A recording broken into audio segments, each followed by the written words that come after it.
नमस्तेस्तु महामाये श्रीपीठे सुरपूजिते शङ्खचक्रगदाहस्ते महालक्ष्मी नमोऽस्तुते। नमस्ते गरुडारूढे कोलासुरभयङ्करी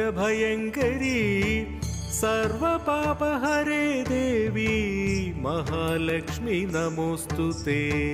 सर्वज्ञे सर्ववरदे सर्वदुष्टभयङ्करी सर्वदुःखहरे देवी महालक्ष्मी नमोऽस्तुते। सिद्धिबुद्धिप्रदे देवी भुक्तिमुक्तिप्रदायिनी मन्त्रमूर्ते महादेवी महालक्ष्मी नमोऽस्तुते। आद्यन्तरहिते देवी आद्यशक्ति महेश्वरी योग